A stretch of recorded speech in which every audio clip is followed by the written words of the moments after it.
एक गांव में एक मेहनती किसान रहता था। वो अपने खेत में तरह तरह की फसल उगाता था और बहुत मेहनत करता था। साल दर साल उसकी फसल उसे बहुत लाभ देती थी और किसान बहुत धन कमाता था। सभी जानते थे कि उसकी सफलता का राज उसकी कड़ी मेहनत है। उसके 3 बेटे थे जो युवा और ऊर्जावान थे लेकिन कामचोर थे। वे तीनों बेटे किसी काम को करने की जहमत नहीं उठाते थे। जैसे जैसे किसान बूढ़ा होता गया उसके बेटे कि उनको भविष्य की चिंता होने लगी। एक दिन वह बहुत बीमार पड़ गया और उसे एहसास हो गया कि मृत्यु उसके निकट ही है। उसने अपने तीनों बेटों को बुलाया और उनसे बोला, मेरे प्यारे बेटों, मैंने अपनी मौत को करीब से देख लिया है, लेकिन इससे पहले कि मैं आप सबको अलविदा कहूँ, मैं तुमसे एक राज साझा करना चाहता हूँ। खेतों के नीचे मैंने एक खजाना छिपा रखा है और मेरी मौत के बाद पूरे खेत को खोदोगे तो तुम्हें वो खजाना मिल जाएगा।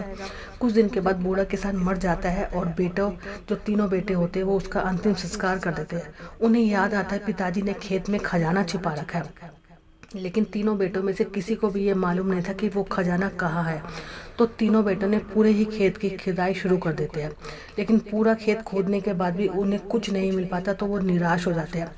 तभी उस गांव के एक बूढ़ा व्यक्ति जो है उनके पास आता है और उनसे कहता है, तुम्हारे पिताजी मुझे ये चिट्ठी देकर गए थे और वह कह गए थे कि जब तुम लोग सारा खेत खोद लो तो ये चिट्ठी मैं तुम लोगों को दे दूं।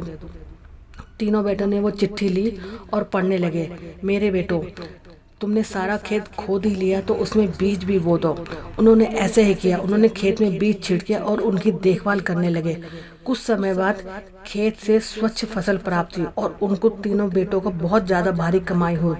इस कमाई ने तीनों बेटों को यह एहसास दिलाया कि उनके पिता का क्या मतलब थे और वो किस धन की बात कर रहे थे। दोस्तों, हमें इस कहानी से ये शिक्षा मिलती है कि कड़ी मेहनत हमेशा फल देती है।